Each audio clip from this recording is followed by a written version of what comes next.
Buonasera e allora ben ritrovati a Fatti Nostri la Piazza, il talk show in diretta su Telechiara che ogni venerdì sera affronta tematiche di attualità, tematiche che sono presenti sul dibattito dell'opinione pubblica, argomenti che riteniamo magari a volte stimolanti, a volte polemici, a volte discussi, a volte anche interessanti da approfondire perché magari non così chiari come possono sembrare. Il tema di questa sera lo vedete dal titolo che abbiamo dato, province, non era più semplice abolirle?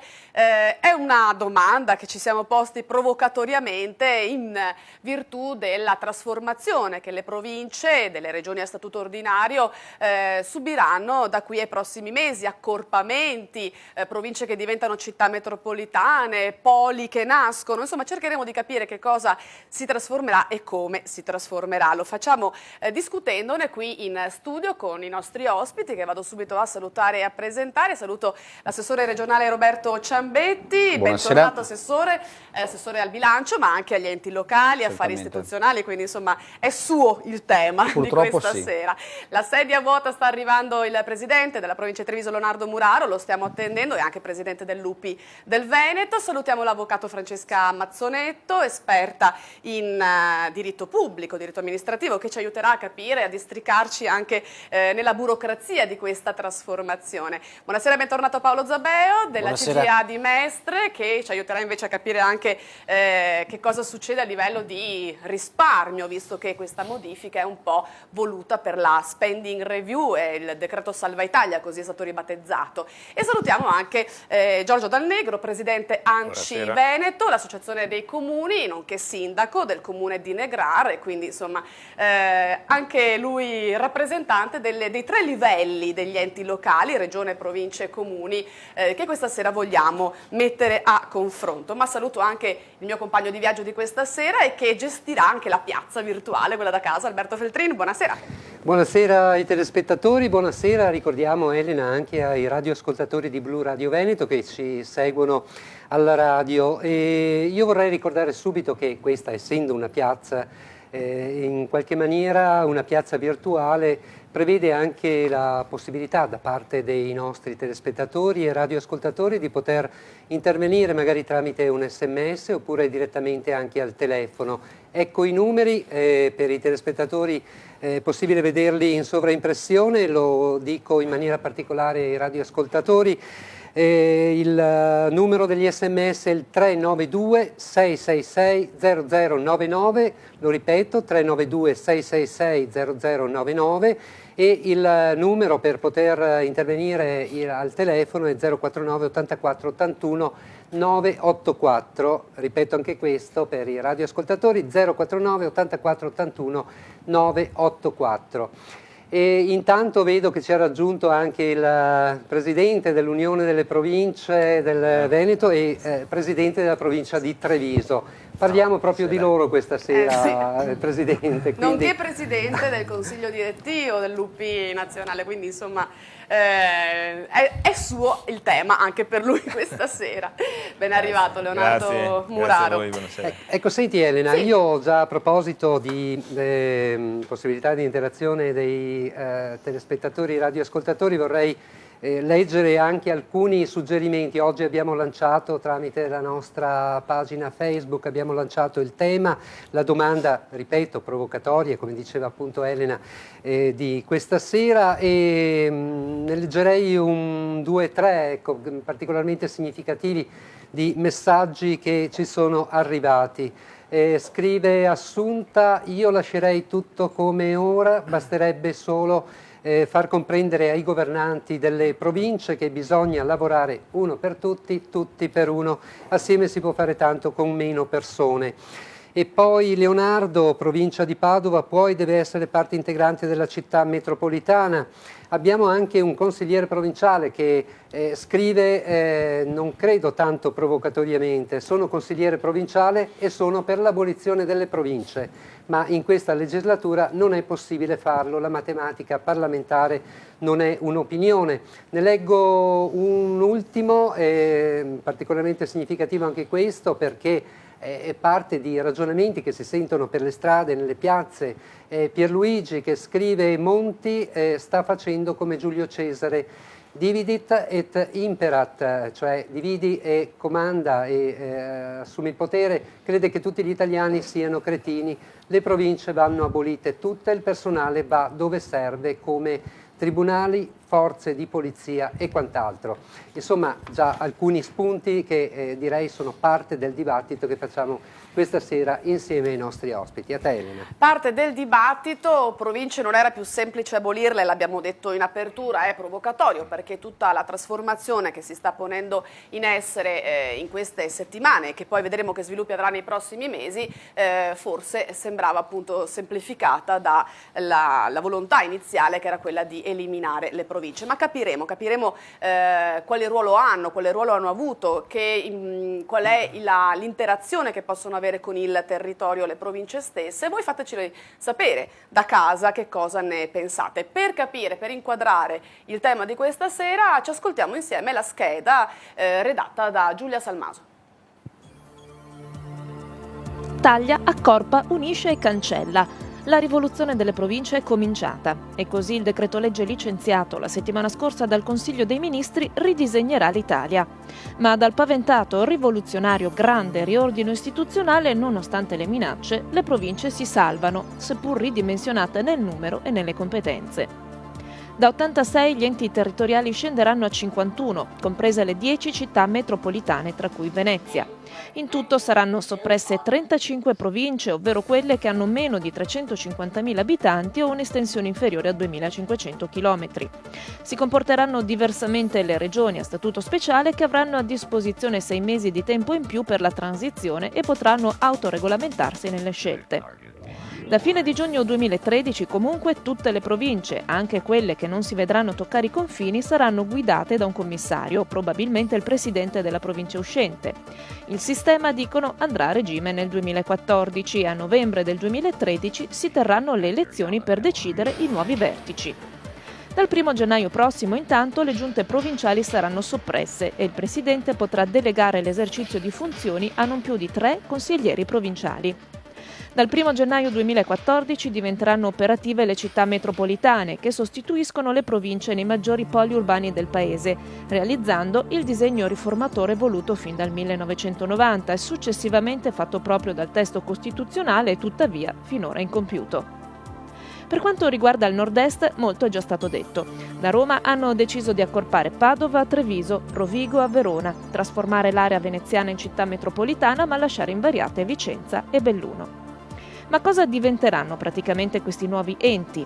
Amministrazioni di secondo livello e si occuperanno in materia esclusiva di istruzione secondaria superiore con relativa delega per l'edilizia, di viabilità e di ambiente.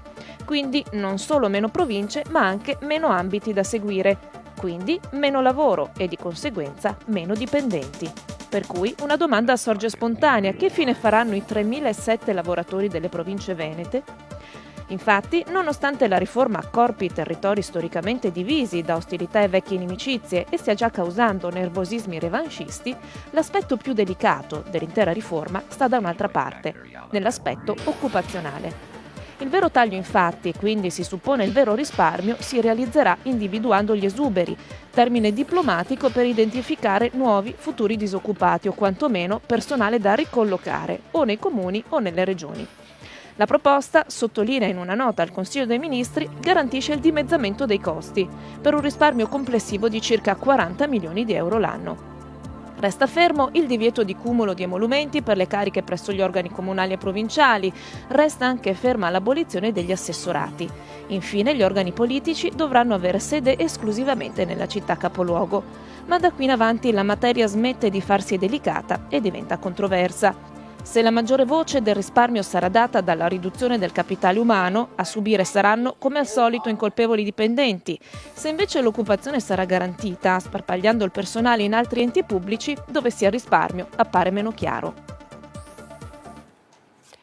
Abbiamo cercato con questa scheda di Giulia Salmaso di riepilogare la tematica che non è semplice e immediata alla comprensione. Allora chissà probabilmente quanti altri cambiamenti subirà nei prossimi tempi. Avvocato Francesca Mazzonetto, cominciamo da lei e poi passiamo un po' alle parti più politiche, però con lei tecnicamente volevamo capire cosa c'è da aggiungere a questa scheda e soprattutto se ci spiega qual era il titolo di incostituzionalità dell'operazione che si voleva fare nell'abolizione delle province, ovvero quale iter si sarebbe dovuto seguire, anche tempisticamente più lungo, e la scelta che invece quindi il Consiglio dei Ministri ha adottato di un decreto, di un disegno di legge che va a modificarne l'assetto e non più a eliminarle.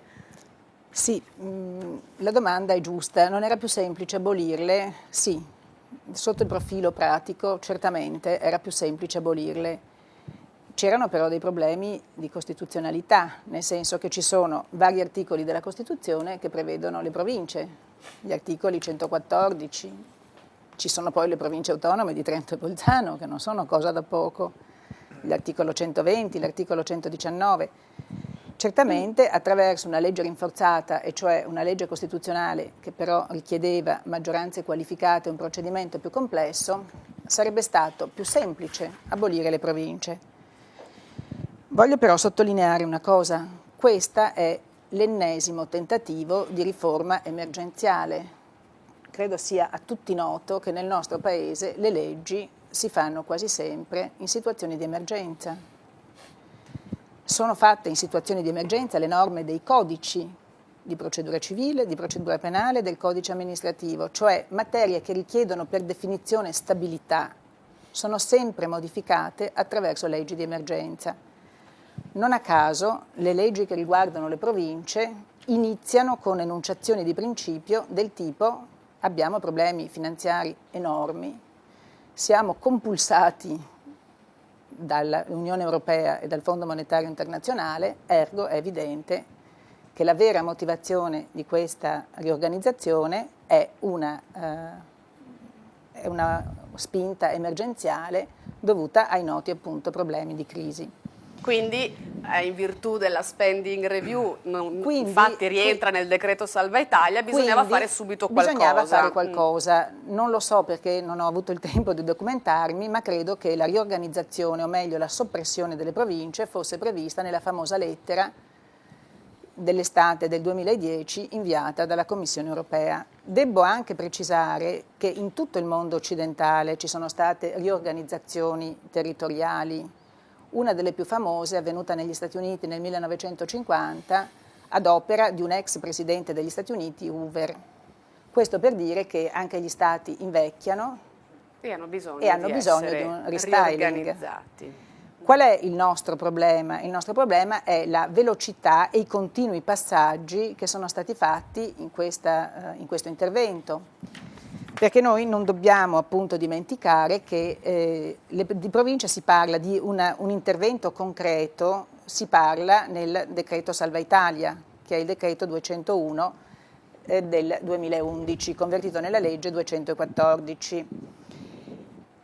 Quindi, ritornando un attimo indietro, deciso di non fare la riforma costituzionale perché non c'erano probabilmente i numeri nella volontà, si è fatto nel solito sistema, e cioè si è partito in un modo e si è arrivato in un altro, perché il decreto legge 201 del 2011 in realtà prevedeva qualcosa di diverso, prevedeva lo svuotamento delle funzioni delle province, le quali province avrebbero avuto solo una funzione di regia. Esatto, le avrebbe trasformate nei famosi enti di secondo livello. E andava a toccare gli organi elettivi, e cioè riduceva sostanzialmente a due, al presidente della provincia e al consiglio provinciale, quella che era appunto l'attività politica degli organi.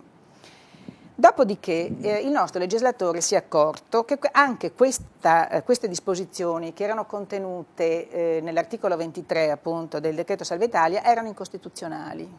E quindi non si poteva fare. Non si poteva fare. Quindi nell'estate di quest'anno abbiamo avuto l'articolo 17 della spending review, il quale comincia con la soppressione delle province. In realtà poi cambia e parla di riorganizzazione delle province.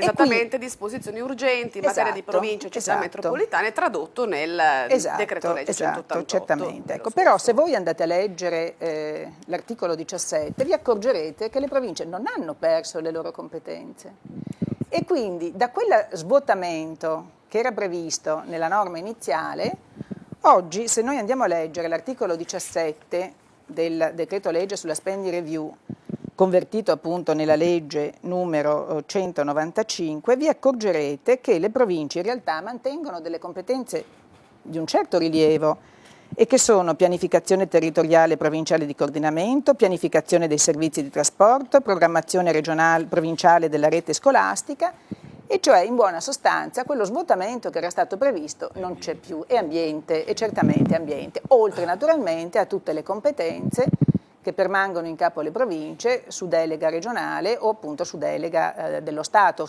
o competenze date appunto dallo Stato. Quindi in realtà la situazione è complessa, perché in realtà le province non è che non abbiano competenze, le hanno.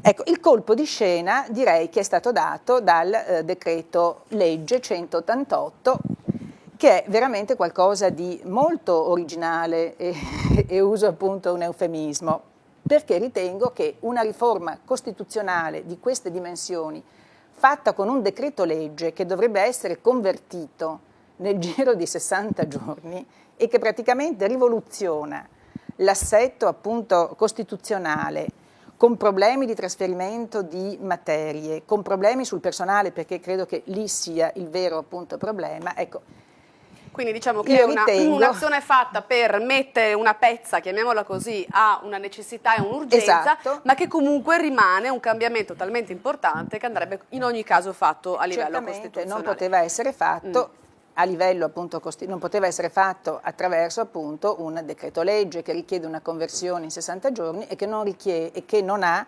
avuto quella sedimentazione, quella rielaborazione e soprattutto quel coinvolgimento delle popolazioni locali che è fondamentale in una riforma costituzionale. Certo. E poi insomma... Questo perché, e qui termino perché non vorrei essere troppo pesante, sullo sfondo di tutta questa vicenda c'è una norma costituzionale fondamentale, che è l'articolo 133 della Costituzione.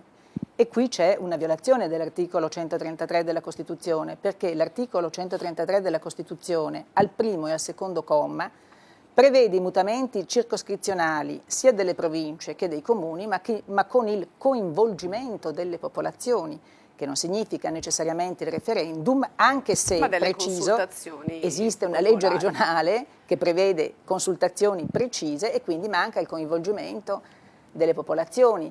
Oggi quindi questo decreto 188, pur nel voler modificare senza passare attraverso una legge costituzionale, rimane incostituzionale. Cioè ecco, io penso che l'articolo 17, lo stesso articolo 18 sulle province, sulle città metropolitane, sono norme incostituzionali, cioè sono norme che sono fortemente sospettate di incostituzionalità. E spiace francamente osservare che il 6 novembre la Corte Costituzionale non abbia assunto una decisione a riguardo. E poi arriviamo anche a questo, la fermo perché era giusto darle dello spazio iniziale proprio per andare ad approfondire ancora di più l'argomento, e abbiamo sentito che insomma da approfondire ce n'è, poi capiamo che potrebbe risultare anche un po' cavilloso, e quindi noi torniamo anche un po' alla domanda iniziale: era più semplice abolirle e poi soprattutto secondo voi è giusto o non è giusto abolirle? Adesso sentiremo il perché non è giusto o il perché sarebbe opportuno invece. Volevo chiedere velocemente a Paolo Zabeo della CGIA di Mestre, magari sinteticamente, parlando di risparmi, concretamente si parlava di 4 milioni e mezzo di risparmio nell'abolizione chiaramente delle province. Miliardi, sì. 5 miliardi hanno detto. Miliardi di euro, che sono cifre che noi non riusciamo neanche a immaginare. Concretamente, che cosa si risparmierebbe anche con questa manovra semplicemente? Allora, se domani mattina decidessimo con un colpo di bacchetta magica di eliminare, di toglierci di dosso le province, il risparmio sarebbe di 5 miliardi di euro, però sono teorici, Esatto. perché questi dipendenti pubblici non è che mettiamo sulla non è che strada, spariscono, quindi, chiaramente. siccome la stragrande maggioranza della spesa poi delle Sparirebbero i province- ruoli politici, magari quello Vabbè, sì, sparirebbero i ruoli amministratori però. Questa riforma pseudotale prevede un risparmio massimo, stimano, di 100 milioni, questo accorpamento che è stato Sì. fatto, cioè a livello nazionale. Quindi vuol dire che su una spesa totale dello Stato, della macchina pubblica, di oltre 805 miliardi l'anno, il risparmio sarà dello 0,001%, cioè il nulla. Quindi tanto Quindi, valeva di lasciare le fatto, cose come no, stanno. questo è un paese poco serio sostanzialmente, la dimostrazione per l'ennesima volta lo è quando si trattano queste questioni, che sono questioni estremamente importanti. Perché per carità decidiamo o le province servono o non servono, però allora se si decide che non servono e l'intenzione è quella di eliminarle, sostanzialmente ci devono dire le funzioni e le competenze a chi andranno, i dipendenti dove li metteremo e sostanzialmente farci capire cosa vogliono. In realtà poi il risultato che abbiamo visto è un pasticcio, è una cosa indecente, è una cosa stupida che risponde sostanzialmente solo a una logica, cioè una deriva populistica molto forte in questi ultimi mesi, in questi ultimi tempi. Sicuramente la politica è responsabile di quello che è successo, per cui sostanzialmente, siccome che le regioni non servono più, perché il caso Fiorito, il caso Lombardia eccetera dimostrano che sono tutti ladri, quindi le regioni vanno sciolte, le province anche perché non servono, e quindi ecco che la politica da Roma, e sono quelli che sostanzialmente insomma, ci insegnano come dobbiamo fare, decide di accorpare, di togliere, di mettere Pisa assieme a Livorno, Rovigo con Verona, cioè cose praticamente che non stavano in cielo e in terra, e quindi decidono Senza loro, una logica hanno capito loro come si risolvono le questioni e giustamente poi i risultati sono questi. Io credo invece in realtà che sia una presa in giro, sia una stupidaggine, sia una sciocchezza, anche perché poi, ripeto, se risparmiamo lo 0,000 e non ci sanno dire dove quei dipendenti li metteremo, quali funzioni, competenze, le città metropolitane, che funzioni, risorse, eccetera, sinceramente mi pare che stiamo parlando del nulla. Certo. Proprio telegraficamente sì o no, secondo lei era meglio abolirle quindi? No, secondo me no, insomma. secondo me no, ripeto, secondo me servono, perché una provincia come Belluno, con una realtà insomma, di montagna, penso a Belluno perché magari a Rovigo, un'altra realtà che ha una cinquantina di comuni, tutti sotto, la stragrande maggioranza sotto i 5.000 abitanti, è chiaro che hai bisogno di un ente, di una struttura sovracomunale che fa un lavoro di coordinamento. Poi penso ad esempio che per le città metropolitane vadano sciolte quelle province che saranno in qualche modo richiamate all'interno, le altre secondo me sono da tenere perché comunque svolgono un ruolo importante, oppure mi si dica, ripeto, si chiudono, però mi dicono in alternativa cosa si fa, perché sennò così ci prendono solo in giro. Abbiamo qualche minuto prima di andare in pubblicità, cominciamo dalla regione, poi andiamo alle province e comuni. Assessore, il Veneto come altre province è ricorso appunto alla Corte Costituzionale, lo accennava già l'avvocato Mazzoneto, Corte che non si è pronunciata e rimanderà insomma il pronunciamento tra qualche tempo, per l'incostituzionalità di questo decreto legge. La posizione del Veneto. Ecco. Premesso che io sono un partigiano, cioè il quotidiano Il Tempo faceva una raccolta di firme contro le province e hanno preso me per spiegare che invece le province servono, quindi io già parto da una posizione preconcetta. Io però consiglierei al ministro Patroni Griffi di prendersi l'avvocato qui presente come consulente. Ecco, quindi perché quello che abbiamo visto in quest'anno, io l'ho raccontato circa un mese fa a una riunione per la macro regione alpina a presidenti del Tirolo, della Baviera, Ronalp, e si erano visti un po' così stupiti che io, Cota, Ronalden della Val d'Aosta, dell'AI, Dorvalle, ci lamentavamo di cosa accadeva a Roma. Io ho spiegato cosa stava accadendo in Italia col Salva Italia. Il Salva Italia prevedeva un percorso, quindi rivisitazione delle deleghe, dicembre 2011. A maggio interviene il nuovo Patroni Griffi con la modifica dell'elezione dei membri delle province, maggio. A fine luglio inizia lo spending review che inizia in una maniera poi finisce in un'altra. Spiegavo questa cosa appunto agli altri presidenti e amministratori di regioni esteri e si sono messi a ridere. Una riforma costituzionale, istituzionale di questa portata, in questa maniera, ha fatto ridere tutti. La cosa ancora più bella, l'ha detta appunto l'avvocato prima, l'ultimo decreto del governo, la spending review diceva non si possono unire le province alle città metropolitane. Cosa fa Patroni Griffi? Unisce Prato e Pistoia a Firenze, unisce Monza Brianza a Milano, quindi si contraddice. Ricordo che Patroni Griffi è al Ministero Funzione Pubblica, è un magistrato, ma è lì distaccato dal 1992 con Sabino Cassese, ministro, io era ufficio legislativo, e lì da tantissimi Quindi anni. ha una visione E che in 6 mesi voglia cambiare mese. tutto il mondo, poteva farlo forse qualche anno fa. Quello che stiamo facendo è una follia istituzionale, non si possono fare le riforme così, ma come diceva un ascoltatore prima, forse dividi et impera, ci stanno facendo mostrare i fuochi di artificio, ma la vera sostanza è che stanno asciugando qualsiasi risorsa alle province. Io una settimana ancora prima che dicesse Said sul Gazzettino ho spiegato che fra un po' le province non avranno più soldi né per il riscaldamento né per asfaltare le strade. Questa poi era una il mio delle amico provocazioni presidente di Brescia, Molgora, dai conti del governo dovrebbe restituire soldi a Roma, non averne. Cioè, è assurdo, siamo alla follia pura.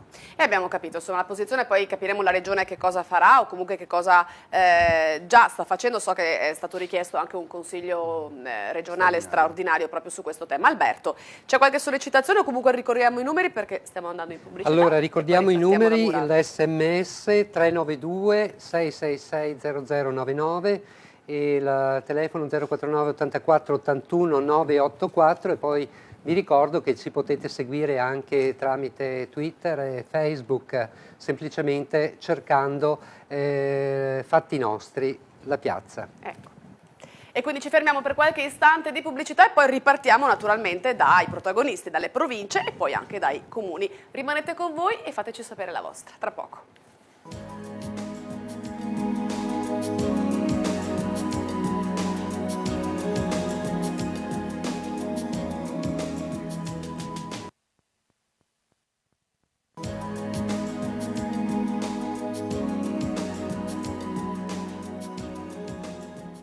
Bene, eccoci ancora insieme con questa domanda un po' provocatoria. Province, non era più semplice abolirle? E qualche accenno di risposta abbiamo cominciato a darlo, è una questione tecnica e abbiamo sentito quali sono gli aspetti tecnici e anche economici che ci sono un po' dietro a questa questione, ma resta la domanda di fondo e lo chiediamo naturalmente, siccome stiamo parlando se del vino, se va conservato, bevuto, gettato, naturalmente dobbiamo chiederlo all'oste, a Leonardo Muraro, presidente della provincia di Treviso e presidente dell'Unione delle Province, che ci dice di questa legge? Buonasera a tutti prima di tutto. Devo dire che due considerazioni politiche che necessitano. Allora, siamo in presenza di un consigliere di Stato, ministro, di un governo che non conosce la Costituzione. 8 regioni hanno ricorso sul decreto Salva Italia.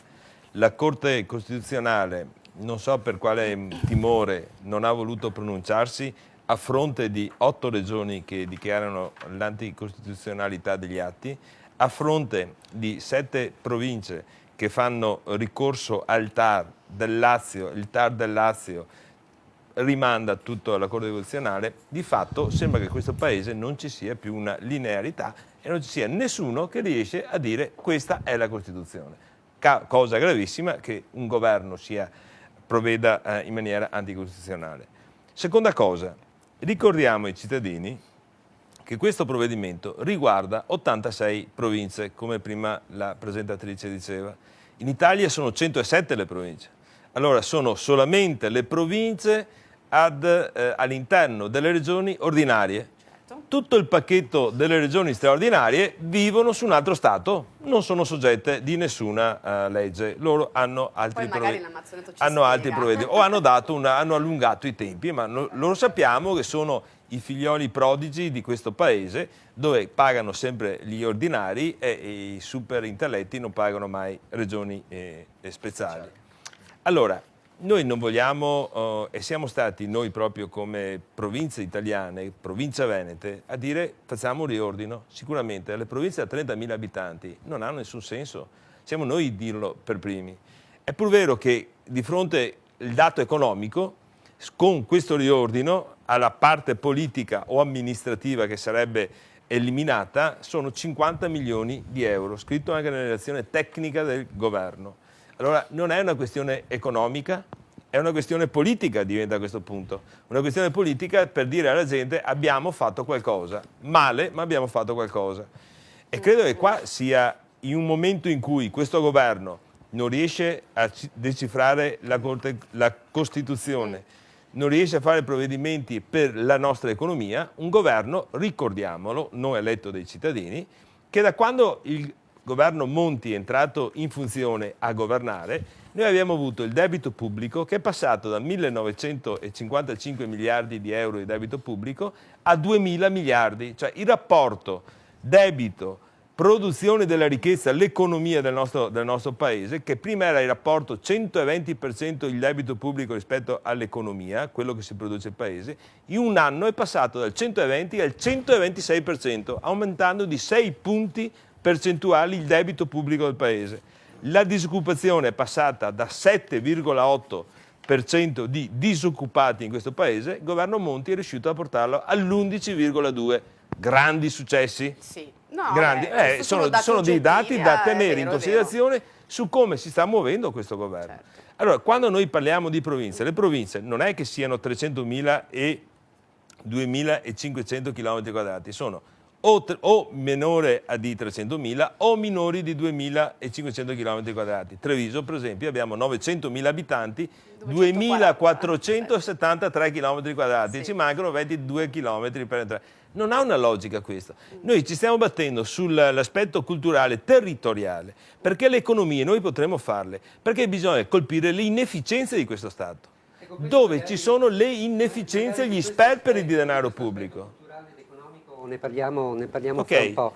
E sentiamo anche la voce del presidente dell'ANCI, dei comuni, che cosa ne pensa così nel suo insieme di tutta questa questione. E poi magari cercheremo anche di capire in questo disegno, perlomeno questo disegno di massima che è stato tracciato, che cosa succede, perché questo è interessante sentire proprio da un presidente che ha esperienza di governo di una provincia, che cosa può significare governare una macro provincia come può essere Padova e Treviso, per esempio, se non una città metropolitana dove se nasce la Patreve, perché è ritornato di nuovo a tutta la questione. Presidente Dal Negro. Insomma, noi in questo Paese abbiamo 4 livelli tra potere legislativo e potere amministrativo, e questo non è più tollerabile. Nel senso che Stato nazionale, regione, province e comuni c'è qualcosa che non va. Non è questione a un certo punto, come dire, di immaginario collettivo, mettiamo alla forca tutti e via discorrendo, populismo.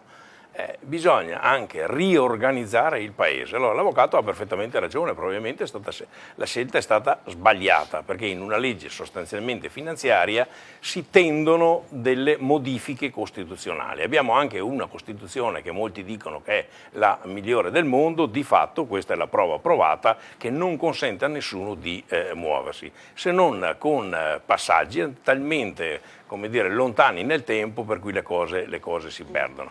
Ora bisogna decidere. Io non lo so, francamente, se la mia preparazione non me lo consente, non lo so se sono le province in più o se sono le regioni.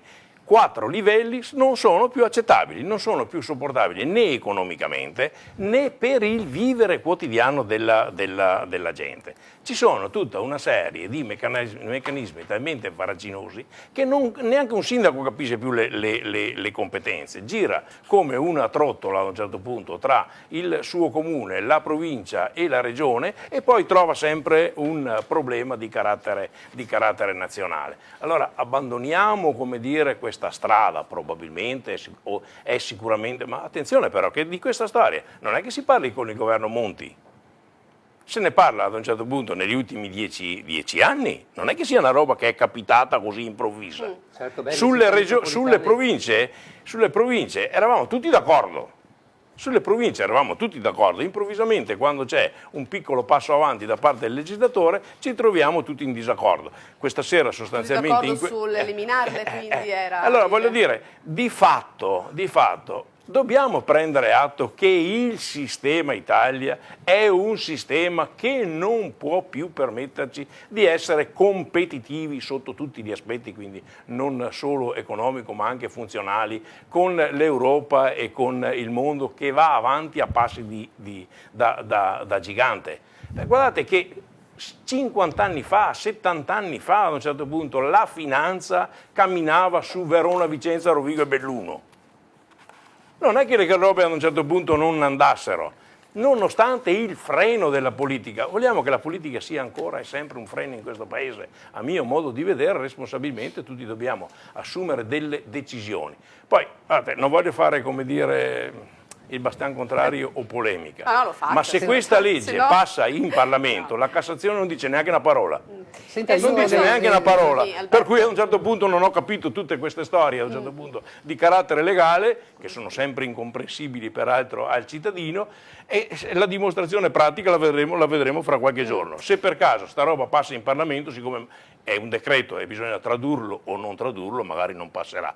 Ma se passa, a un certo punto voi vedete tranquillamente che la Cassazione non dice neanche una parola, tutti quei ricorsi che sono stati fatti dalle province e dalle regioni a un certo punto saranno lì abbandonati e il processo piano piano avanzerà. Dopo toccherà ai comuni allora. Se non c'è più la democrazia in questo paese, dopo toccherà ai comuni, perché Patroni Griffi ha già il progetto anche per i comuni. Allora, se voi comuni sostenete l'antidemocrazia di questo paese... ma scusa, guarda che sono gravi le cose che hai detto. Non ho sostenuto la voce dei comuni, perché anche i comuni avranno le loro problematiche, accorpamenti, non accorpamenti. Dico semplicemente a soggetti politici che hanno esperienza e capacità e anche impegni molto importanti, teniamo fermo il paese oppure troviamo un sistema per far sì che sia molto più snello anche legislativamente? Tra l'altro nei giorni scorsi il Presidente Muraro ha detto che le province vogliono contribuire al risparmio e quindi anche alla spending review, ma bisogna andare a colpire le inefficienze. Ma quindi se alle province viene chiesto di contribuire, qual è la vostra proposta? Vi siete incontrati in questi giorni anche con i parlamentari del Veneto e quindi concretamente spieghiamo anche a... La nostra proposta è una proposta di una regione virtuosa che ha già numeri virtuosi, che vuol fare ancora la sua parte, ma che però chiede giustizia. Io porto un dato, credo che sia plausibile fare un esempio. Allora, per quale motivo la provincia di Treviso, considerata una delle migliori province, ma come Padova, come Vicenza, come Verona, province che sono virtuose, che hanno scuole che sono dotate di sistemi antisismici, che hanno scuole in grado di dare professionalità ai nostri giovani, che hanno strade dove non si muore, se non percentualmente minori rispetto ad altre realtà. Qui abbiamo su 100, messo 100 il parametro di entrate, contributi propri, abbiamo il costo del personale che va 22-23%. Ogni 100 euro, 22 euro sono il costo del personale. Per quale motivo non iniziamo a tagliare la provincia di Messina che su 100 euro di entrata 57 euro li paga il personale? Ma allora non è il problema provincia. Il Veneto non è l'Italia, ma non è il problema. Bisogna guardare tutto il paese. Allora cambiamo il paese. Allora il problema è quello lì.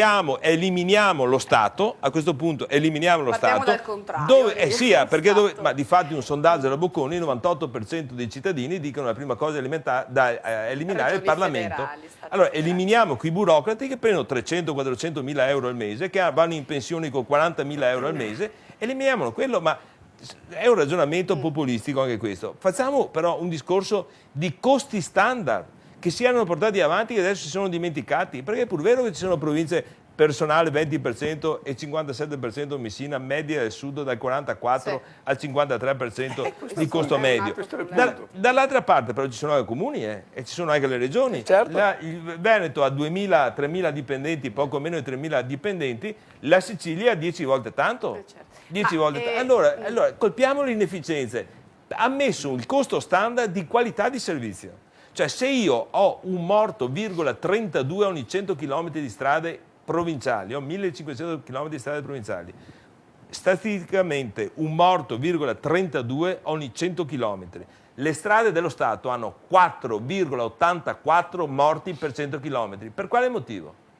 Forse perché noi le manutenzioniamo meglio e siamo più presenti? Questo è chiaro. Posso questi sono parametri che sono da tenere in considerazione. Qualora, Presidente, vi venisse chiesto proprio questo, però, bene, colpiamo le inefficienze, e questo dovrebbe però essere fatto, però comunque aiutateci a contenere la spesa. Dove si potrebbe contenere? Nella sua provincia, per esempio? Dov'è che si può comunque andare a operare in ogni caso? Con la spending review che adesso ha messo Patroni Griffi, cioè ha portato via tutta la nostra tassa propria della provincia. La provincia del Veneto sono 7 anni che non prendono soldi dello Stato. Allora, zero. Viviamo con tributi propri. Avevamo dei tributi propri che quest'anno il governo ci ha portato via l'addizionale sull'energia elettrica, progetto specifico che vale per Treviso 16 milioni di euro, progetto specifico per le scuole secondarie. Ha portato via con questa spending review del 20 di luglio, ha portato via adesso la tassa, l'addizionale sull'assicurazione delle auto. Difatti ci sta mettendo in braghe di tela. Allora sta Quindi colpendo siete già in difficoltà e non ci sarebbe neanche... Stiamo attualmente su quello che ci sta chiedendo 6 milioni 400 mila euro da adesso al 31 dicembre che devo tagliare, dove posso intervenire nel dire ai coloro che vanno fuori sulle strade, controllare le strade che non escano più, ridurre di 3 gradi il riscaldamento degli uffici provinciali, questo l'ho già fatto, e per poi la provocazione che si era lanciata per cui dovremmo anche chiudere il riscaldamento nelle scuole, cosa assolutamente inaccettabile, però è una provocazione per dire che la spesa comprimibile, quale noi abbiamo attualmente, è talmente limitata che sono solamente costi di servizio. Allora, decidiamo di eliminare i servizi. Se si eliminano i servizi, ma no, inevitabilmente cioè, si eliminano anche gli enti in direttamente. Veneto non abbiamo le auto blu, non abbiamo i vitalizi, non abbiamo i vitalizi e le pensioni. Allora, guardiamo la virtuosità a parametro di costo standard. Per fare 100 km di strada provinciale, manutenzione, cosa ci vogliono? 2 milioni di euro all'anno. Bene, con quante persone? Con 30 persone. Sia un metodo, se viene condiviso e verificato che è un servizio parametrato all'efficienza del servizio, sia un parametro a livello nazionale. E dopodiché chi è fuori questo parametro 2 o 3 anni si deve mettere la norma, là si fanno i risparmi. Questo è chiaro. Ci sono... Sì, c'è un telespettatore che sostanzialmente mentre lei parlava, Presidente, scriveva, e probabilmente l'ha scritto anche un attimo prima, che è d'accordo con lei: aboliamo le regioni oppure teniamo le regioni e riduciamo le mansioni dello Stato con riduzione dei parlamentari. Ecco, ho l'impressione che ci sia anche molta confusione, però sicuramente la sensazione che abbiamo, credo un po' tutti, è che si sia messa veramente troppa carne al fuoco. Si è parlato di federalismo e si è iniziato a fare un federalismo senza concluderlo. Si è parlato a lungo della riorganizzazione delle province, la politica non è riuscita a dare delle risposte concrete. Arriviamo ora con un ridisegno delle province, lasciando aperta la domanda: ma che cosa veramente ci farà risparmiare? Si pone il problema effettivamente dei rapporti che ci sono tra Stato, regioni, macro province a questo punto e comuni, perché poi alla fine finisce tutto, diciamo, i problemi maggiori che riguardano i cittadini finiscono nell'ufficio di un sindaco nella maggior parte dei casi. Abbiamo un altro telespettatore, e lo aggiungo così come che dice: ritengo che le province tutte siano da abolire trasferendo le competenze e risorse a regioni e comuni.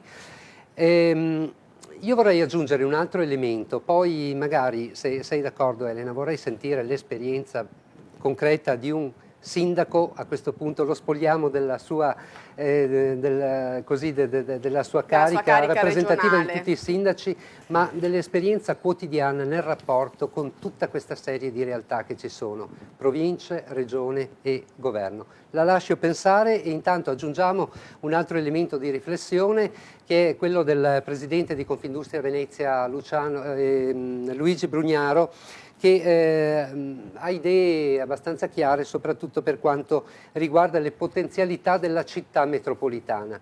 Poi bisognerà aggiungere un altro elemento e lo chiederemo all'avvocato. Le idee chiare. Ecco. Beato lui.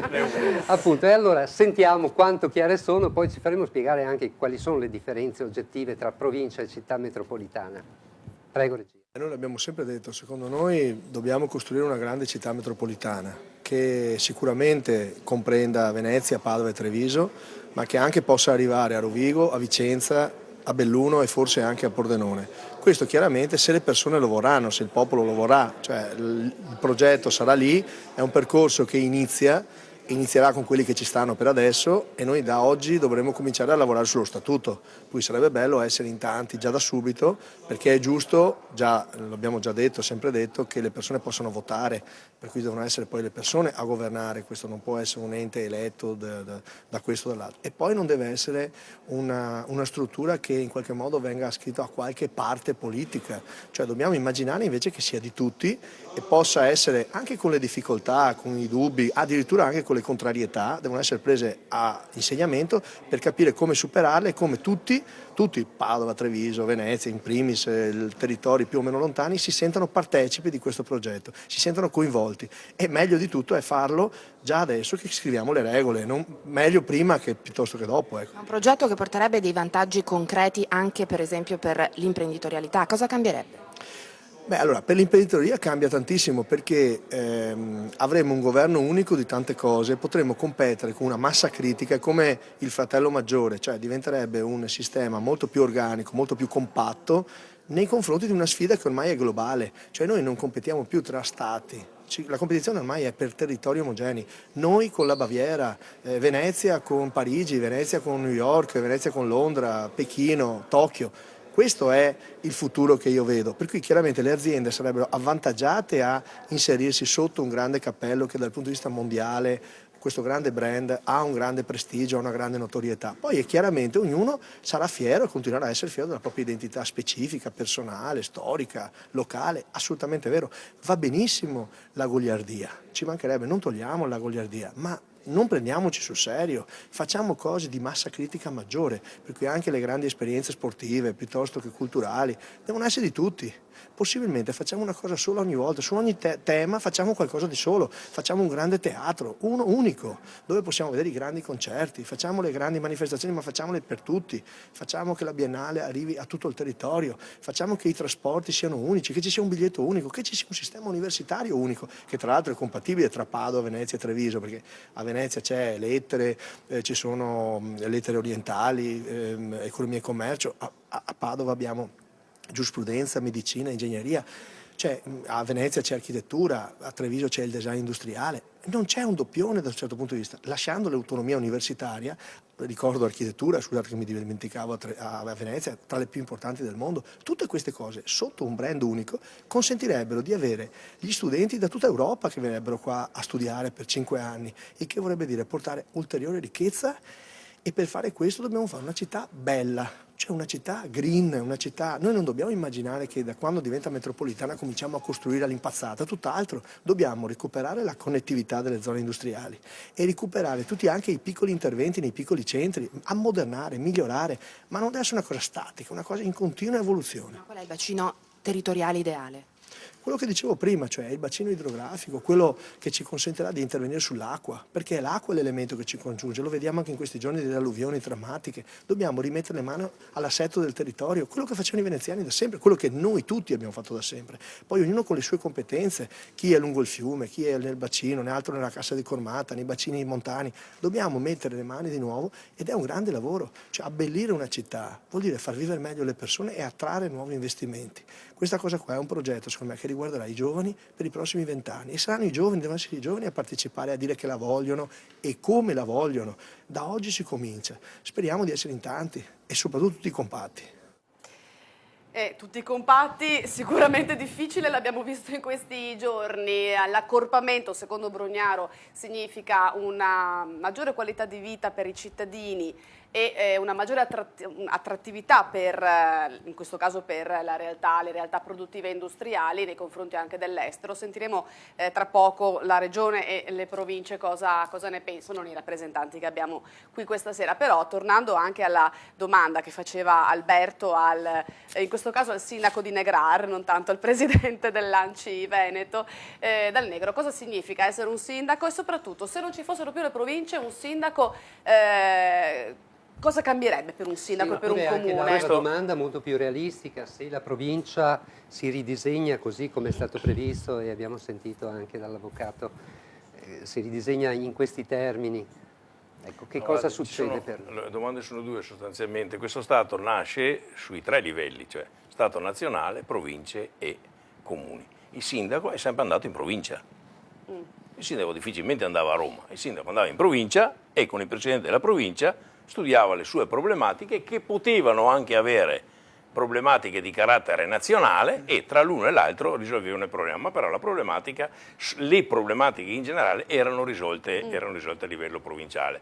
Poi sono arrivate le regioni. Allora bisogna abolire le regioni. No, adesso io non lo so cosa deve volere. Poi sono arrivate le regioni e insomma bisogna ammettere tutti, i sindaci, i presidenti di provincia e i presidenti di regione, che le cose sono complicate. No, non si sono snellite minimamente. Oggi un sindaco è una trottola che gira per un pezzetto in provincia e per un pezzetto in regione. Un sindaco deve avere un punto di riferimento. Vogliamo le province, si tengano le province. Vogliamo le regioni, si aboliscono le regioni. Punto. I metodi dopo sono un altro Quindi qualcosa discorso. secondo lei Però va un sindaco deve avere un punto di riferimento. Storicamente è il suo presidente di provincia. Questa è, noi siamo uno Stato ordinamento napoleonico, storicamente siamo così. Che poi il cittadino non abbia mai sentito la provincia, questo è un altro tipo di discorso, però il suo sindaco sì, il suo sindaco, la sua amministrazione, tutti i sindaci anche oggi hanno contatti, come dire, giornalieri o settimanali con il presidente della provincia o con un assessore o con la dirigenza. Il guaio è che ha ancora questi stessi impegni, più o meno questi stessi impegni, a livello regionale. A livello regionale. E quindi c'è un qualche cosa, diciamo, di farraginoso, diciamolo così. Quindi sostanzialmente qualche cosa in questo senso bisogna fare. La seconda osservazione invece era sul rapporto, della... nel caso in cui nasca questo disegno, quello che abbiamo un po' tracciato, cioè nascono queste macro province. Ecco, che cosa cambierà nella sua vita quotidiana? Oggi ci sono i sindaci delle città capoluogo che non si capisce bene dove remano, no? Perché, per esempio, Piva di Rovigo, Tosi di Verona e Variati di Belluno stanno pensando alla provincia di Vicenza, stanno pensando ad un certo punto, stanno pensando alla provincia dell'Ovest. Al polo ovest. Orsoni con Zanonato sostanzialmente tagliano fuori un pochettino il presidente Muraro, ma stanno pensando, come dire, o alla città metropolitana oppure ad un certo punto alla provincia dell'Est. Belluno è in difesa in quanto era riconosciuto anche dal decreto legge che Belluno doveva restare con Sondrio da sola per la questione della comunità montana e via discorrendo. Peraltro nelle proposte di ANCI a livello regionale, poi la Regione ha deciso di non decidere, però ANCI ha dato un suo orientamento ed ha sposato questa tesi, ha detto Belluno era previsto nel decreto, non si capisce perché è sfuggito in legge, si capisce, però il cittadino fa fatica a capirlo. Noi abbiamo detto esattamente ciò che ha detto il presidente Muraro prima, non siamo ragionieri, siamo soggetti politici, quindi Treviso, grande come Verona, grande come Vicenza, gli mancano ad un certo punto 23 o 27 km quadrati, il ragioniere può dire che 2473 non è 2500, ma la persona intelligente che fa politica dice 2473 è uguale a 2500, quindi le caratteristiche c'erano. Verona e Vicenza non erano in discussione, e quindi poi arrivava alla città metropolitana. Padova si associava con Rovigo e poteva essere una soluzione che secondo me, se la Regione avesse accettato, probabilmente saremmo molto meno nei guai rispetto a come siamo oggi. Non ci ha detto però cosa cambia se l'assetto, per un sindaco cosa cambia se l'assetto diventa quello futuro delle macro aree. Però, è chiaro, il sindaco ha bisogno di un interlocutore. Di un punto di riferimento. Ho detto prima, a un certo punto, l'interlocutore storico del sindaco è il presidente della provincia. Si vuole fare un cambiamento, si faccia un cambiamento. Però poi, bisogna dirlo ad un certo punto chi è il prossimo interlocutore. Certamente restando così a un certo punto, andando a 4 e magari ce ne inventiamo e facciamo anche il quinto, voglio dire, perché uno fa la provincia dell'Est, quello fa dell'Ovest, l'altra e via discorrendo, allora veramente portiamo il caos. Io penso che però tutti noi siamo tesi a che le cose funzionino logicamente. Io e Muraro abbiamo un problema che bisogna anche chiarirlo. Il problema è che noi siamo veneti, ragioniamo e siamo responsabili politicamente nel Veneto e quindi, come dire, manifestiamo le problematiche del Veneto. L'Italia non è così. L'Italia non è così perché sostanzialmente l'uso di Reggio Calabria ha la fase debitoria a memoria storica del direttore, non ha bilanci.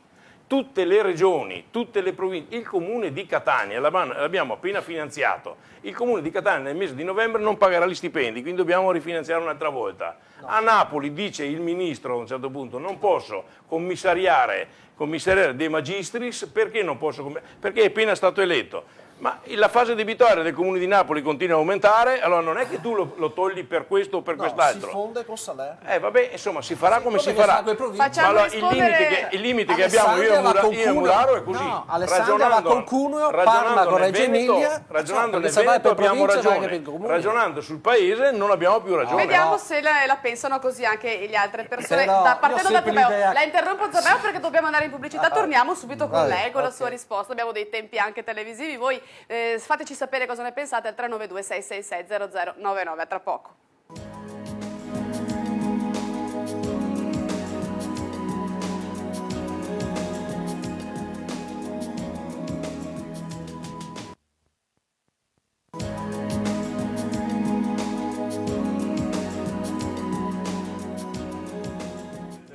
E intanto qua il dibattito continua, bentornati in diretta, fatti nostri alla piazza, province, non era più semplice abolirle, ce lo stiamo chiedendo, in realtà di semplice c'è ben poco su tutto quello che sta succedendo a livello amministrativo e istituzionale nel nostro paese, c'è un bel po' di confusione. Prima della pubblicità però eravamo fermi con la replica di Paolo Zabeo, CGA di Mestre, sulla provocazione del sindaco, in questo caso Dal Negro, ma anche presidente dell'Anci Veneto, laddove c'è un comune fallito o in difficoltà, noi dobbiamo rifinanziarlo. Che cosa si fa? Non si rifinanzia più? No, si finanzia? Siamo partiti dalla trasmissione dicendo abbiamo necessità di risparmiare, quindi accorpiamo una serie di province, risparmieremo sì e no forse 100 milioni pari allo 0,000, creando tutta una serie di problemi, una fase di crisi, di difficoltà. Credo che le priorità siano altre, ma detto questo, con la legge di stabilità che si sta discutendo in questi giorni, praticamente si parla di istituire un fondo per sanare o tappare la situazione di fallimento tecnico che molti comuni praticamente stavano vivendo in questo momento. Non ci sono solo comuni del sud, che sono la stragrande maggioranza, ma ci sono realtà anche come Parma, Alessandria, città del nord, che sono a livello di fallimento. Quindi si parla quasi di 1 miliardo, di costituire 1 miliardo per tappare questa situazione. Allora io dico, se questo vale per le province, perché non vale anche per i comuni? Punto di domanda. Perché scusa, se Parma non ce la fa più... un comune in difficoltà... No, Parma che si accorpi con Reggio Emilia, Alessandria con Cuneo. Chiaro che è una provocazione, ma per capire che è sempre più facile tagliare sugli altri, non dalla parte propria. Ed è chiaro che nella filiera istituzionale, passatemi questo termine, le province sono un anello debole e quindi chiaramente adesso si fanno volare gli stracci, perché questo è un paese di campanelli, e si colpiscono o si vogliono colpire le province. Perché voglio dire... È da 20 anni che si parla, è da 20 anni che si parla di tagliare i parlamentari, di dimezzare i parlamentari. Vi risulta che ci sia qualche risultato lì a portata di mano? Bisognerebbe una presa di posizione più a livello centrale che a livello invece... voglio dire, mi sembra che stiano facendo volare gli stracci, e la dimostrazione ulteriore che siamo un paese poco serio. Però sostanzialmente guardate che questa legge riguarda fortemente anche i comuni sotto i 3.000 abitanti per la comunità montana, i comuni sotto i 5.000 abitanti, fusione, via scrivendo. Voglio dire, è complicata la storia, non è mica solo le province, i comuni si devono associare oppure devono fondersi. Qua siamo andati con l'assessore Ciambetti l'altro giorno, 6 comuni si sono messi insieme, questa è gente coraggiosa, capace, voglio dire, che elimina costi. Bisogna anche apprezzarli i movimenti che ci sono, no? Presidente Dal Negro. Allora, le riforme istituzionali vanno fatte, ma ci vuole il tempo per farlo. In Regione Veneto abbiamo fatto assieme la legge 18, che serve ad associare, a unire e anche a fondere i comuni.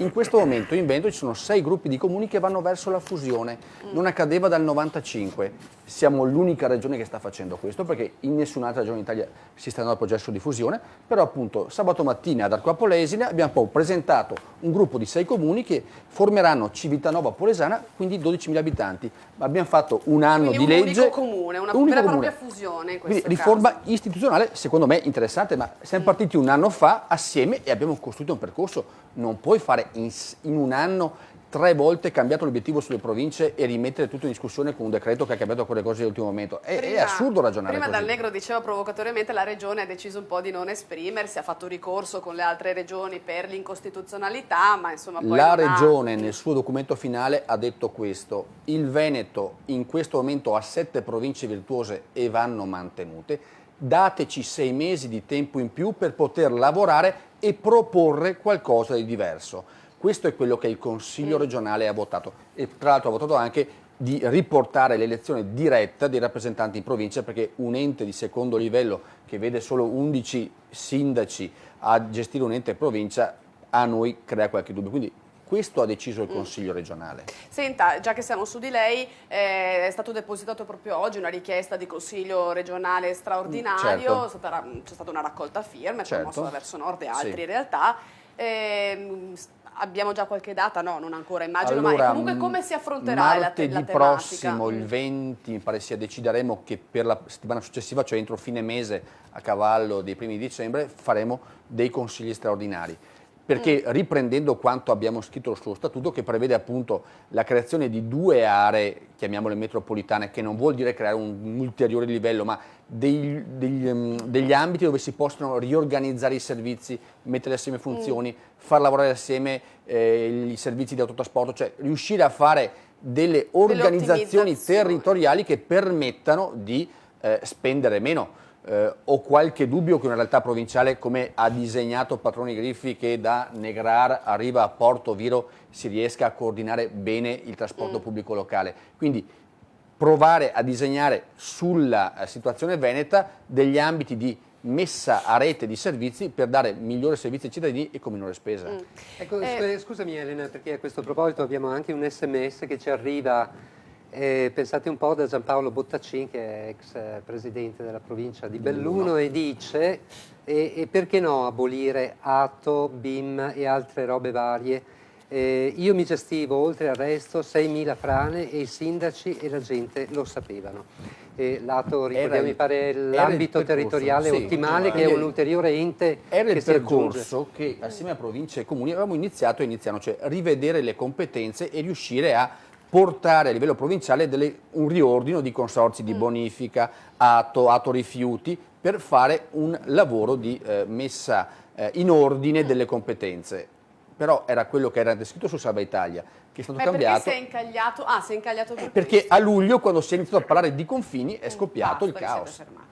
Capito. Alberto, io direi, abbiamo parlato di ottimizzare, quindi di accorpamenti di aree per ottimizzare i servizi, abbiamo parlato di fusioni addirittura di comuni. In realtà alcune situazioni di collaborazione ci sono e noi siamo andati nell'unione dei comuni del Campo San Pierese. Allora sentiamo 2 sindaci di questa unione, il sindaco di Villanova e il sindaco di Campo San Piero, cosa pensano anche di questo decreto legge e comunque della governabilità di un territorio magari che sia esteso a oltre i confini, in questo caso del proprio comune. Sentiamo.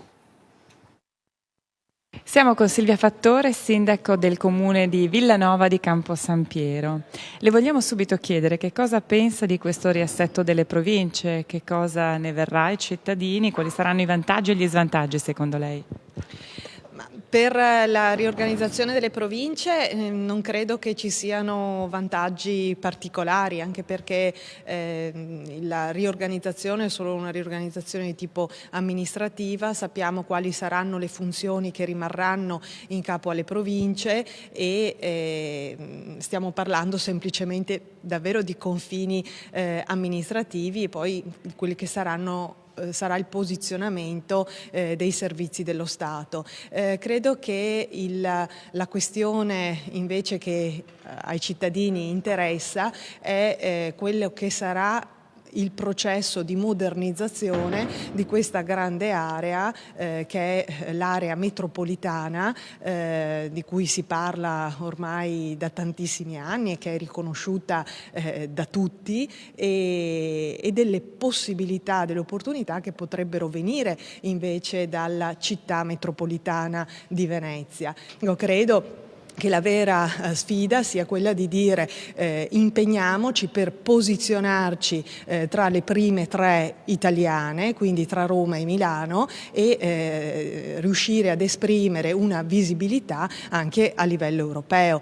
Sappiamo cosa significa una città in un territorio e cosa significa un brand anche come un marchio come Venezia, come può essere un marchio come Milano o Roma, anche per i comuni circostanti. Che cosa significa per esempio una governance della mobilità piuttosto che dello sviluppo economico o del turismo. Quindi ecco, credo che la vera sfida sia quella di poter maturare una decisione convinta, consapevole di quelle che sono le potenzialità di riuscire ad esprimere finalmente una governance di questa area diffusa che sia in grado di assicurare una modernizzazione di questa area industriale straordinaria. Il dibattito che si sta facendo sulle province è un dibattito secondo me viziato.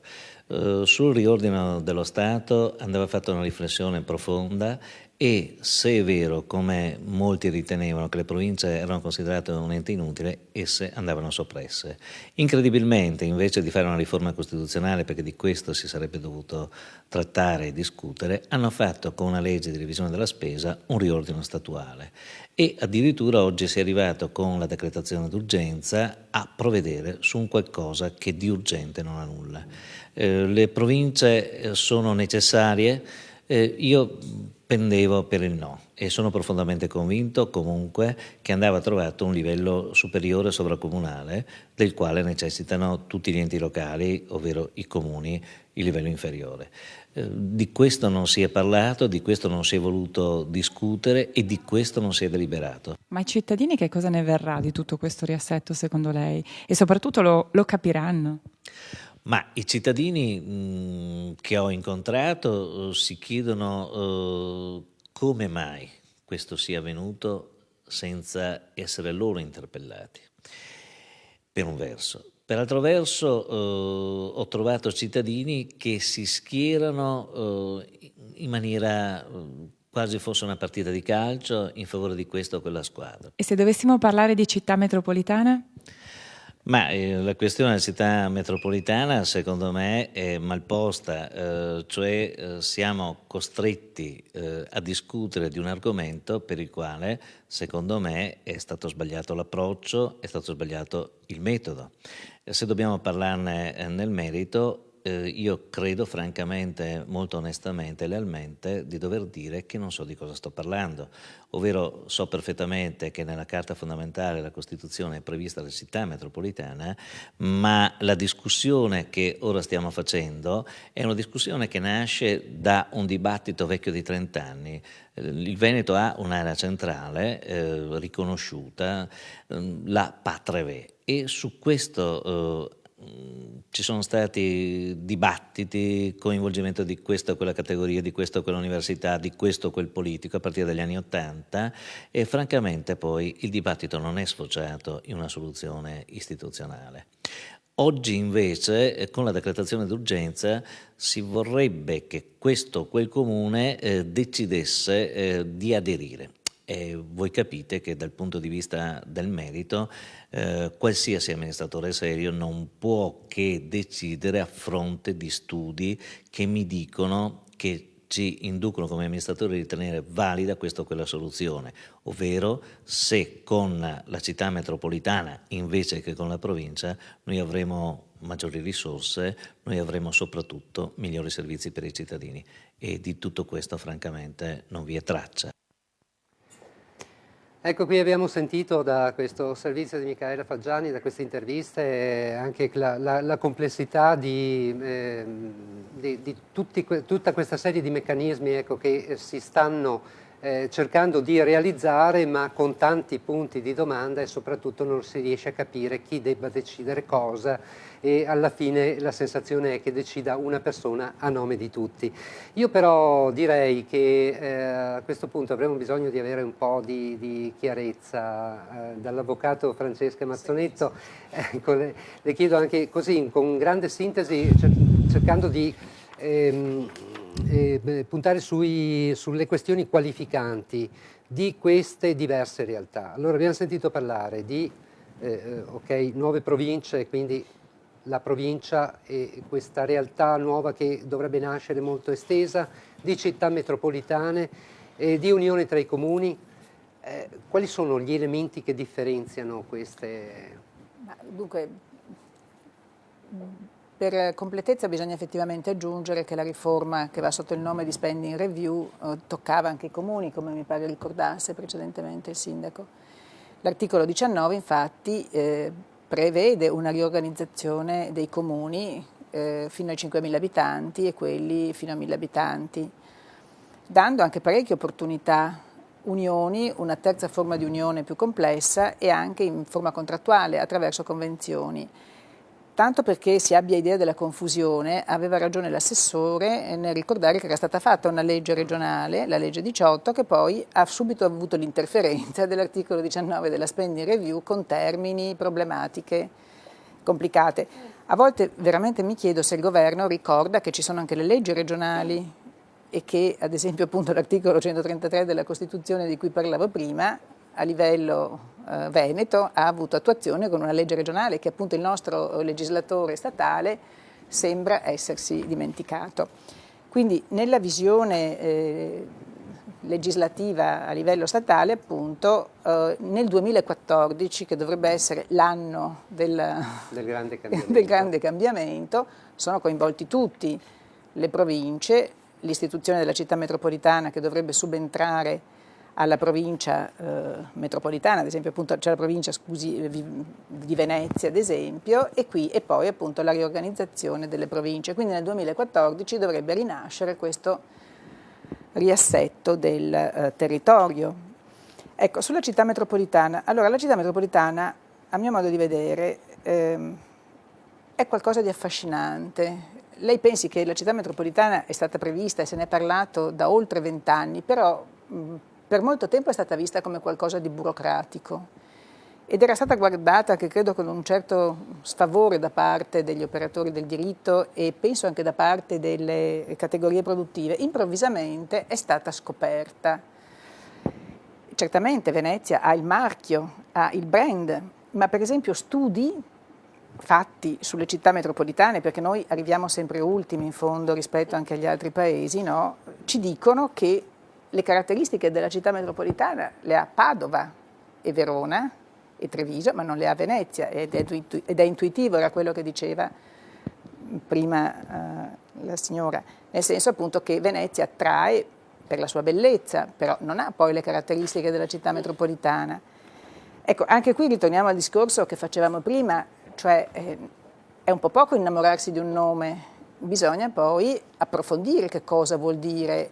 Per esempio a Padova c'è uno studioso che è il professor Mistri, che ha fatto grandissimi studi sulle città metropolitane, con il quale ho parlato una settimana fa e che mi diceva che in alcuni stati più evoluti di noi sono già in crisi, perché il tasso di... Le città metropolitane istituite sono già in crisi. E dove sta il fallo quindi? Allora il problema è ad esempio l'immensa litigiosità che c'è tra i comuni che entrano a far parte della città metropolitana. Lei pensi all'Italia a mettere d'accordo, perché ad esempio nell'articolo 18 un problema enorme è quello del rapporto tra la città metropolitana e i comuni.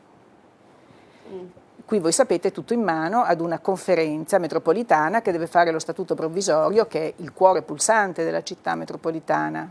Ecco, io tra l'altro non è che voglia vedere ostacoli, però bisogna che siamo realisti. No, mette nero su bianco quelle che sono le difficoltà, chiaramente. Ci sono effettivamente delle difficoltà, cioè non è che si possa pensare di istituire una città metropolitana, tra l'altro in un'area particolarissima come Venezia, senza aver approfondito quelli che possono essere rapporti, vantaggi e soprattutto senza aver spiegato bene alle popolazioni che cosa succede. Avvocato, sulla metropolitana, insomma, Venezia, vengo da quel territorio, quindi la conosco bene, la discussione politica è aperta giustamente anche da più di 20 anni, al di là degli aspetti legislativi. Qual è l'idea sostanzialmente che anima e scalda soprattutto i cuori dei politici veneziani? È che Venezia ha il brand, ha il marchio, ha la visibilità, ha storicamente è stata cerniera tra l'Occidente e l'Oriente, però oggi come oggi non ha sostanza, non ha i numeri.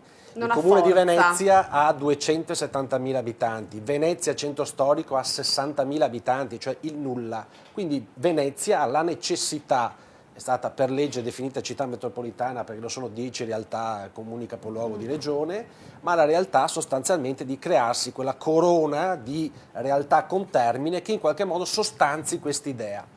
Allora è chiaro che Padova guarda con interesse praticamente questa cosa, perché molto probabilmente con una realtà, con un livello di governo sovraprovinciale si possono mettere in moto tutta una serie di relazioni, sistemi, infrastrutture, logistica, mobilità che in qualche modo creino questo nucleo che sostanzialmente possa essere, grazie al nome di Venezia, un elemento attrattore di investimenti e di capitali che vengono sul nostro territorio grazie al fatto che si vende Venezia.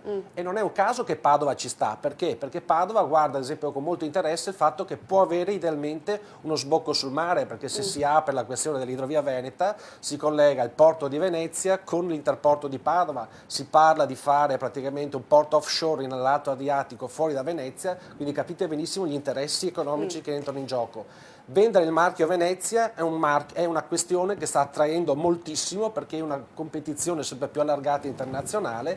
Pensi che ad esempio i comuni dell'area termale hanno detto tutti che ci stanno perché diventare le terme di Venezia diventa praticamente una cosa straordinaria.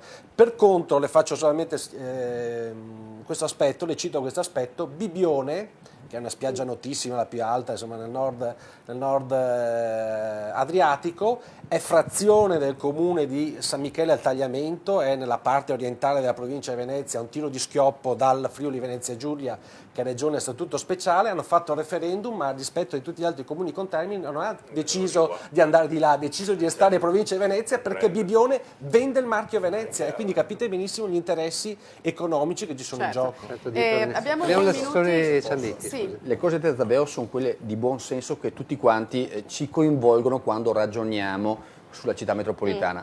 Però bisogna leggere la legge come è scritta, che è scritta secondo me malissimo e che innesca una serie di problemi che non ci sono solo qui nei comuni della provincia di Venezia, ma ci sono a Milano, a Torino, a Roma, dove la dimensione metropolitana è un po' più consistente, ma proprio è scritta male.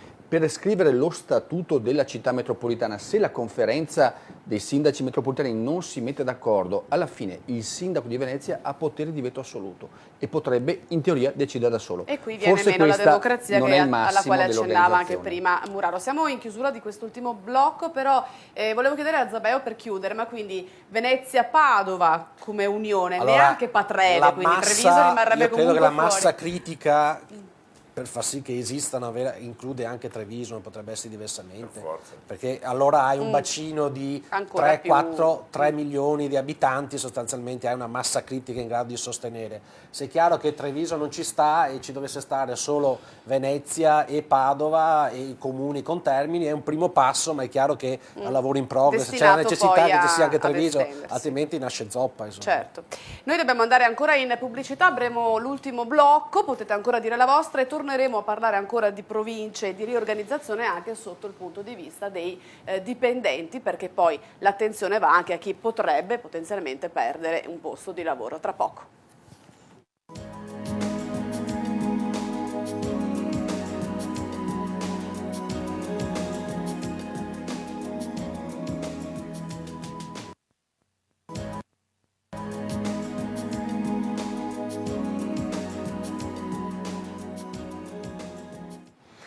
Ancora un piccolissimo frammento di lezione chiediamo all'avvocato Francesca Marzonetto sull'unione dei comuni. Ecco, lei ci ha parlato delle province, delle città metropolitane, l'unione dei comuni, che cos'è? L'unione dei comuni è semplicemente come dice la parola, una riorganizzazione che comuni fanno, nel senso che si mettono insieme e danno origine ad un nuovo soggetto, perché nell'unione si perde in pratica quella che è la precedente autonomia sostanzialmente, si crea un nuovo soggetto attraverso proprio uno statuto e si mette in comune l'esercizio di quelle che sono appunto le funzioni, di quelle che sono le competenze, di quelli che sono soprattutto i servizi per risparmiare, per razionalizzare meglio appunto quelle che sono le spese e i rapporti con i cittadini. Certo, i servizi che ci sono, Presidente, funzionano questi unioni. Non può essere un'alternativa, quindi. No, oramai, come dire, i comuni debbono assolutamente decidere. Credo che qua io e l'assessore Ciambetti abbiamo visto, come dire, una possibile esperienza che crea sicuramente entusiasmo. Comuni di 2-3 mila abitanti oggi hanno serissime difficoltà, hanno serie difficoltà a un certo punto di gestione e hanno serie difficoltà anche nel produrre servizi, oltre che difficoltà finanziarie. Quindi sostanzialmente questo progetto lo vedrei molto favorevolmente, ma credo che anche sostanzialmente i sindaci abbiano, come dire, sentano forte questa necessità. Oramai i comuni devono essere comunque superiori a 5.000 abitanti e per poter essere in grado di dare servizi proprio, come dire, sufficientemente dignitosi bisognerebbe superare anche i 10.000, ma perché anche hai, come dire, qualità di personale diverso, già il segretario, già almeno un dirigente, già dei quadri di un certo spessore, quindi capacità di rendere a un certo punto servizi. Poi ci sono tutta la serie di problematiche che riguardano il patto di stabilità, andiamo la settimana prossima a protestare a Milano per togliere il patto di stabilità, per rendere i comuni, come dire, più snelli, più capaci, ma con le problematiche che prima con il Presidente Muraro consideravamo. Noi ragioniamo da veneti, qui sarebbe molto più facile, sarebbe molto più possibile ed avremmo anche, come dire, maggiori efficienze per i cittadini. In altre parti della nazione forse così non è. Affrontiamo, grazie Sindaco per questo punto di vista, però anche un altro punto di vista, visto che siamo nell'ultimo blocco, che è quello anche dei dipendenti. Siamo tutti, anche noi, dei lavoratori, quindi ci poniamo anche dalla parte di chi in questo periodo è preoccupato per il proprio posto di lavoro, perché questo accorpamento, questa ridistribuzione delle competenze, degli incarichi, una ridistribuzione anche degli organi, quindi amministrativi, potrebbe comportare, se questa legge dovesse diventare poi legge dello Stato e quindi questo cambiamento andare effettivamente a verificarsi, potrebbe comportare una riorganizzazione e magari un riassetto anche dei dipendenti. Allora abbiamo chiesto quali sono le preoccupazioni, qual è un po' il sentore anche dei dipendenti della funzione pubblica, e ci ha risposto Mari Pallaro, che è la segretaria regionale della CISL per la funzione pubblica. Sentiamo cosa ha risposto a Cristina Pagnina. Noi siamo preoccupati intanto dei mancati finanziamenti o della decurtazione dei finanziamenti. Solo nel 2012 c'è stata una riduzione dei 500 milioni di euro che diventerà 1 miliardo e 200 milioni per l'anno prossimo. Noi siamo preoccupati prima di tutto per i servizi che comunque le province danno, perché dobbiamo ricordarci che le province, oltre ad avere questo ruolo fondamentale nella viabilità provinciale, hanno tutta la competenza per quanto riguarda le scuole superiori. E questo è un elemento molto importante, perché anche solo l'attività ordinaria delle scuole è un costo. E poi ovviamente siamo preoccupati per i lavoratori, perché qui abbiamo all'interno lavoratori che hanno acquisito nel tempo delle grandi professionalità. Quanti sono? Stiamo parlando di circa 3.000 dipendenti diretti delle province. E questi lavoratori che, come dicevo, hanno acquisito nel tempo delle grandi professionalità, sarebbe veramente disperdere un patrimonio nel momento in cui si andrà a ragionare di competenze, chi farà cosa, poi non si ragionerà anche di come questi professionisti potranno in qualche modo continuare a fare il lavoro e le attività che stanno facendo. Ma si parla di esuberi? La quantificazione del personale che dovrà rimanere o che dovrà lavorare all'interno delle province verrà stabilito attraverso un decreto del governo. Questo decreto, che dovrà individuare un parametro di virtuosità che varrà non solo per le province ma anche per gli enti regione e anche per i comuni, stabilirà qual è il dato corretto di quanti lavoratori per quante attività. Noi siamo convinti, ma dai dati oggettivi che abbiamo a nostra disposizione, che le province del Veneto sono delle province virtuose, per cui non temiamo effettivamente degli esuberi. Invece siamo allertati per il fatto che comunque nel momento in cui si deciderà che le attività che oggi fanno le province andranno o in parte alla regione o in parte ai comuni, se rimane quello che oggi prevede il decreto 188, si aprirà una stagione di mobilità anche per questi professionisti. Proprio per questo motivo noi abbiamo già chiesto alla regione, all'assessore competente, l'assessore Ciambetti, di aprire un tavolo, al quale tavolo ci sia anche la presenza dell'ANCI, che rappresenta i comuni italiani, e dell'UPI, che rappresenta le province, perché non si può ragionare solo di provincia o solo di comuni o solo di regione, ma bisogna ragionare in senso lato di tutti gli enti territoriali, perché poi sono questi che devono dare i servizi ai cittadini. E ritorniamo a quello che dicevamo all'inizio: prima di tutto c'è un problema di risorse, per cui bisogna razionalizzare, riducendo quelli che sono gli sprechi, valorizzando al massimo le professionalità per mantenere i servizi, perché altrimenti una domanda proprio un'esperta di pubblico impiego. Questo provvedimento rappresenterà veramente una forma di risparmio per i cittadini?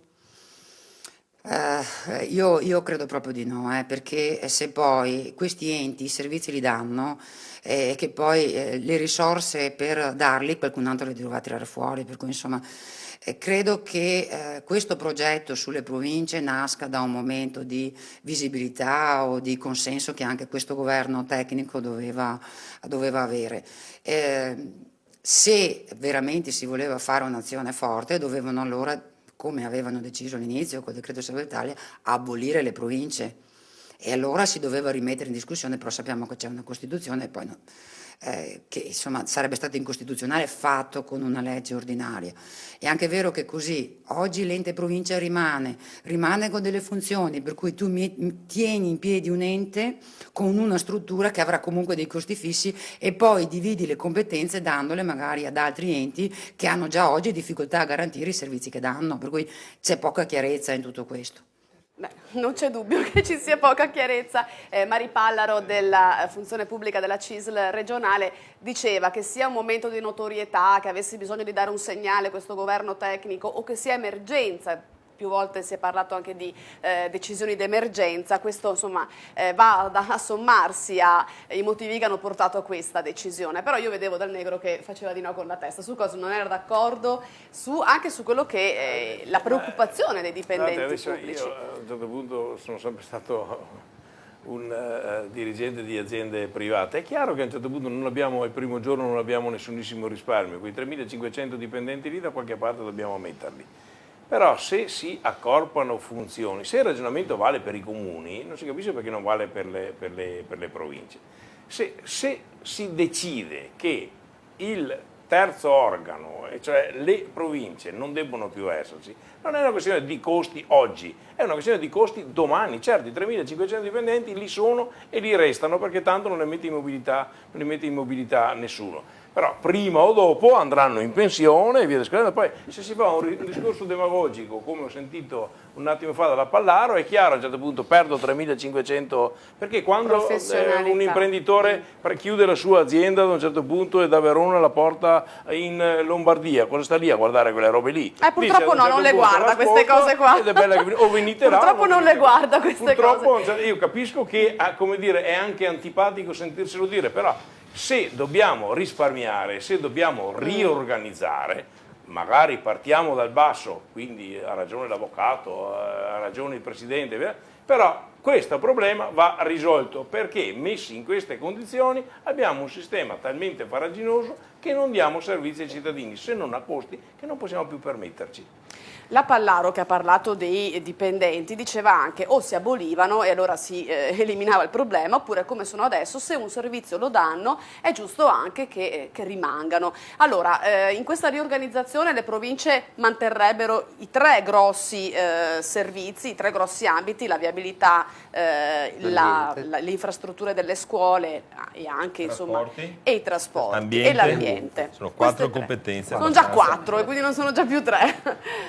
E quindi poi deve contrattare, o deve perlomeno parlare con con le regioni, ognuno con le proprie regioni, per vedere se le regioni vogliono trasferire delle competenze. Ricordiamo nel 1970 le regioni nascono come ente legislatore, non come ente anche gestore. Da legislatore è diventato gestore. Una volta c'era una legge che parlava che non si poteva fare controllato e controllore.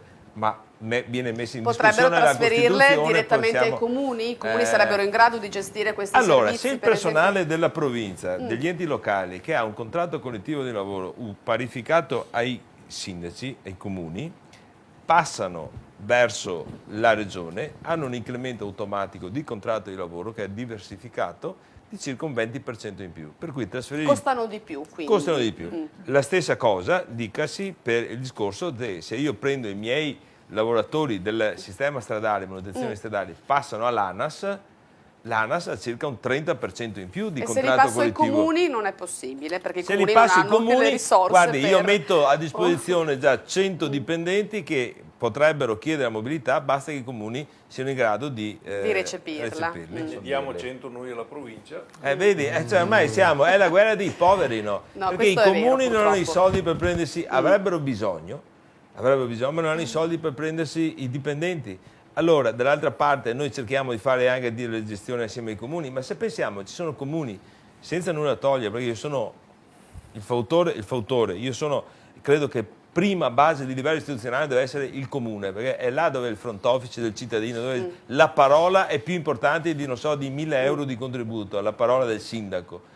Però i comuni in questo momento hanno bisogno di avere delle professionalità. Quando si fa un bando di gara per asfaltare una strada, ormai l'Europa ha messo delle leggi, c'è la VAS, la Vinca, la SIC e ci sono talmente tanta burocrazia che fra Europa e Stato hanno creato che la professionalità del vecchio geometra dell'ufficio tecnico del comune non è più in grado. Bisogna fare qua i servizi di area sicuramente con professionalità valide. Il personale si può sempre anche e su formare, questo le province potrebbero fare il loro lavoro, ma io non voglio salvare le province per il concetto di salvare la posizione, partito preso. perché credo che la politica, l'amministrazione deve essere territoriale, non può essere accentrata, dove una legge nazionale non va bene né a Canicattì né a Bolzano, perché ci sono le diversità economiche con esigenze diverse. Posso chiedervi, la Pallaro nominava un tavolo di confronto tra Regione, UPI e ANCI, che immagino già ci siano stati dei momenti di confronto, ma non è così. Allora, è auspicabile quindi questo tavolo non solo per i dipendenti ma in generale? Abbiamo fatto un confronto fra Regione e rappresentanze regionali delle categorie, dei sindacati, in particolare CISL e CGL, perché la UIL non gli interessava, si vede. Stiamo attendendo per capire appunto l'evoluzione legislativa, perché ci siamo incontrati 3 volte in 2 mesi e abbiamo dovuto sempre cambiare obiettivo, quindi abbiamo detto aspettiamo che si assesti il legislatore nazionale per capire effettivamente di cosa dovremo discutere assieme agli amici delle province e dei comuni. Però appunto in questo momento c'è talmente tanta confusione che anche a trovarsi probabilmente metteremo in moto dei provvedimenti o degli atti che poi fra un mese dovrebbero essere cambiati. Quindi bisogna attendere l'iter legislativo. Il Parlamento. Dicevamo che sono questi 60 giorni di attesa, poi arriverà in Parlamento e si vedrà che cosa succederà. I parlamentari cosa hanno detto questa settimana?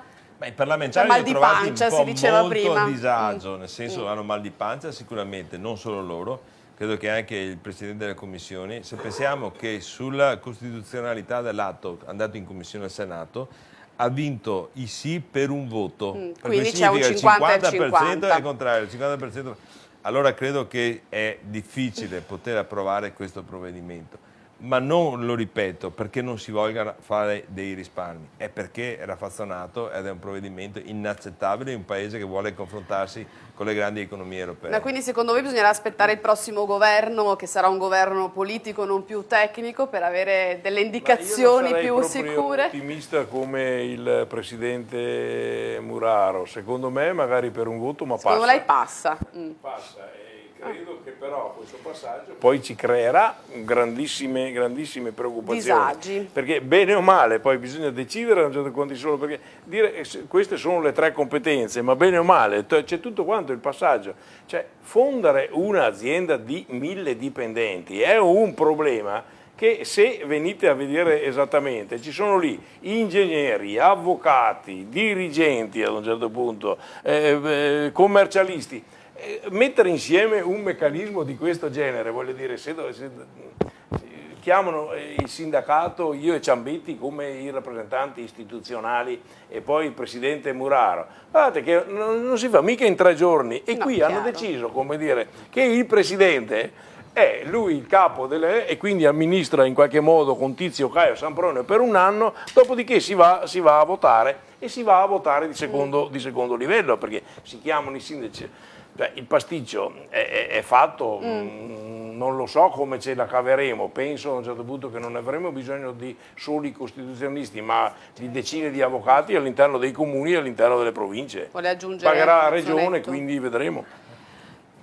No, è un problema che però se non dovesse passare questo decreto legge si ripropone, cioè nel senso che è una situazione che va comunque affrontata. Resta lì il problema, rimane il prossimo governo lo affronterà, speriamo lo affronti, certamente se il prossimo governo lo affronterà a un certo punto, come dire, a termini di legge dovrà fare tutta una serie di passaggi costituzionali, quindi del problema probabilmente non si parlerà, non sarà più un problema, perché tanto i passaggi costituzionali si sa benissimo. Siccome passano a un certo punto 3 mesi o 6 mesi, adesso la mia memoria in questo momento non è precisa, ma le cose in Italia dopo 6 mesi sono già dimenticate. Ecco Elena, prima delle considerazioni conclusive io darei voce anche ad alcuni sms che ci sono arrivati, così li possono sentire anche i radioascoltatori di Blu Radio Veneto. Dice Danilo di Treviso, incorporare le province significa avere meno servizi e più costi. E poi un consulente immobiliare lancia un allarme, dice che per il settore immobiliare ci sono rimasti invenduti a livello nazionale, mi sembra di capire, 1.974.000 appartamenti a uso abitativo, appunto. Il prossimo anno per molte imprese sarà una Caporetto, ecco. Non siamo strettamente in tema, però lo lanciamo questo. E infine un altro telespettatore che chiede anzi, ma i comuni possono ancora deliberare il cambio di provincia? Allora io la giro a voi questa domanda e direi in questa parte... Forse quella del problema immobiliare era che ci sono anche altri problemi, oltre al riassetto amministrativo del territorio, questo è indubbio tra l'altro. E in questa parte finale, ecco, io magari se sei d'accordo Elena, vorrei cercare anche di disegnare quello che può essere il quadro delle tappe che succedono, in questo ci aiuterà il Presidente Muraro. Che cosa succederà? Perché abbiamo parlato di personale, ma di personale che lavora all'interno delle province, ma c'è anche una politica che si troverà in qualche maniera orfana se il tutto passa. A partire da gennaio decadono le giunte, decadono consiglieri, il Presidente assume un ruolo diciamo molto, molto particolare, saranno in pochi a gestire una fase così difficile. Ecco, allora intanto la domanda, ma i comuni possono ancora deliberare il cambio di provincia? Allora, lo chiedo al Presidente dell'ANCI. Sinceramente a un certo punto i comuni possono, attraverso una fase istituzionale referendaria, possono cercare di fare... Però si deve passare attraverso un referendum. Non averne visto moltissimi in questi ultimi anni, mi pare che ci sia 1 o 2 comuni che abbiano fatto scelte di questo genere. La provincia nel mese di settembre. Non a tutti è stato concesso. No, a nessuno. Cioè, nel senso che su questo l'amico Muraro ha avuto anche un battibecco piuttosto animato con Patroni Griffi perché ha detto il Veneto non ci ha mandato nulla e io subito dopo aver sentito la trasmissione ho mandato a Patroni Griffi la ricevuta del suo ministero con la comunicazione del Veneto in cui avevamo chiesto che 3 comuni che si erano espressi secondo termini di legge per cambiare provincia, Scorzè, Vigo Novo e San Piero in Gu. Se c'è ancora tempo, Patroni Griffi a parole lo ha detto, però io leggendomi la legge non riesco a individuarlo. Come dal punto di vista, Avvocato Mazzonetta? Allora, dal punto di vista dell'articolo 17, in realtà i comuni non avrebbero più il potere di deliberare il cambiamento, perché l'articolo 17 stabilisce a chiare lettere, che a chiare lettere è una parola grossa, stabilisce che le delibere, addirittura la delibera con il parere obbligatorio ma non vincolante della Regione, avrebbero dovuto essere acquisiti al 20 luglio del 2012, giorno in cui è stata approvata la delibera con i criteri demoterritoriali. In realtà, su questo, sì. immaginatevi lo stesso giorno che veniva approvato il decreto come faceva un comune sapere se poteva. No, 10 comuni di Brindisi e sono passati Lecce tutti? lo sapevano. Sì, sono passati lo tutti. sapevano. Sono informati per tempo. Fatalità. Ecco, in realtà io credo che si possa sempre, in base all'articolo 133, chiedere, cioè avviare l'iter di modifica e portarlo a compimento della circoscrizione provinciale, però naturalmente non è una cosa né facile né semplice come si pensa, perché ci vuole un'audizione della popolazione, perché la Costituzione parla di sentite le popolazioni, ci vuole il parere della Regione e soprattutto ci vuole una legge dello Stato. Certo. E quindi siamo sempre allo stesso punto. Sulle tappe future abbiamo 5 minuti, quindi cerchiamo di andare... Sì, le tappe future sono sicuramente la settimana prossima, quando la legge è in esame al Senato per poi essere trasferita alla Camere. Ma dall'altra parte credo che questo sarà il grande spartiacque di questo provvedimento, l'incognita. Dall'altra parte però noi continuiamo a lavorare, stiamo parlando dei confini geografici. Noi abbiamo un grosso problema in questo momento, che è la spending review, 500 milioni di euro tagliati nel 2012, adesso per 2 mesi dobbiamo tagliare, dicevo prima, 6 milioni e 400 mila euro alla provincia di Treviso, e l'anno prossimo saranno 1 miliardo e 200 milioni che le province devono tagliare, che rappresentano il 30% delle entrate correnti dei nostri bilanci. Noi ci tagliano circa sulle spese comprimibili il 30%, i comuni il 6%.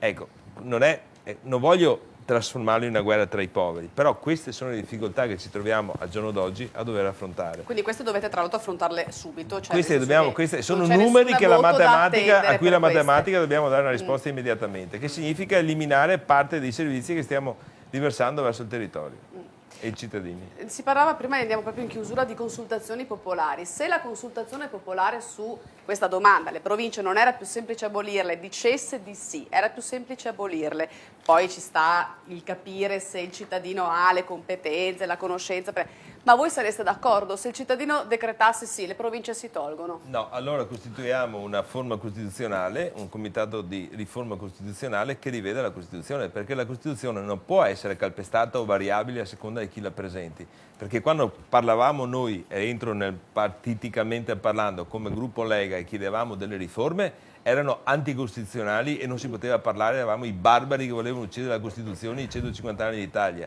Quando lo fanno i ministri, professori, consiglieri di Stato e professori universitari più illustri del mondo, allora questi possono calpestare la Costituzione. Credo che il principio di democrazia valga per tutti. Deve valere per tutti, altrimenti... Però è auspicabile, insomma, anche la consultazione popolare. C'è anche un Parlamento, queste robe qua, vuole dire. E il Parlamento approva il Senato e le approva la Camera. Credo che i parlamentari avranno le proprie belle gare da parlare. I parlamentari sono stati eletti su un mandato, uno votava per Berlusconi, aveva il mandato elettorale per Berlusconi Premier, l'altro per l'altro candidato del centro-sinistra, per Bersani chi era e quant'altro. Questi si sono dimenticati il mandato elettorale che avevano da propri cittadini. Io ho votato un persona perché aveva un mandato elettorale. Questo mandato elettorale non esiste più, sono arbitrariamente loro che vogliono decidere le sorti del paese e si prenderanno la responsabilità quando fra 4 mesi andremo al voto e io farò i bei cartelli nella mia provincia con nome e cognome cosa hanno decretato questi signori. Presidente, d'altra parte potrebbe anche essere configurato un golpe anche il cambio di governo, perché la democrazia è democrazia, voglio dire, allora ci sta tutto il suo contrario in questo paese, ci ha spiegato un attimo fa l'avvocato, ci sta tutto il suo e il suo contrario. E se il processo legislativo completa il suo iter in Parlamento è legge dello Stato italiano, o no, avvocato? Allora siamo alla presenza di una dittatura democratica. Vabbè, questo è un altro discorso, ma è sempre legge dello ma è Stato una dittatura. E allora siamo il paese delle banane, come sempre siamo sempre stati. Una repubblica, vedremo, purtroppo non ci piacerebbe non esserlo e quindi chissà che eventualmente anche la volontà popolare al voto poi dia qualche cambiamento, anche se con questa legge magari è un po' più difficile. Difficile sarà anche arrivare con una legge elettorale diversa qualora si dovesse votare a febbraio, ma insomma questo è un altro argomento. Alberto, dobbiamo salutarci, magari un tema sul quale torneremo appena il Parlamento si sarà espresso in merito a questa decisione di riassetto.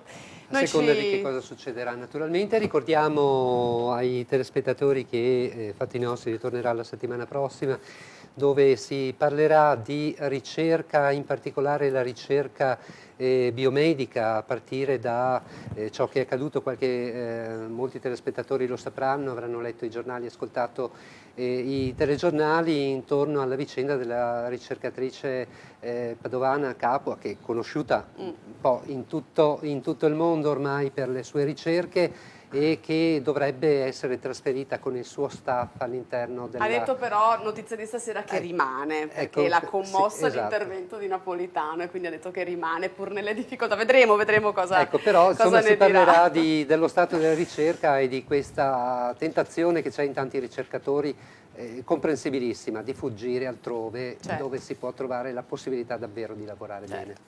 Noi ringraziamo davvero Ciambetti, Muraro, Mazzonetto, Zabeo, Dal Negro per essere stati con noi, Massimo Polato e i nostri colleghi tecnici in regia, la redazione che ha collaborato, Alberto Feltrin. Buonanotte a tutti e a venerdì prossimo con Fatti Nostri, la piazza.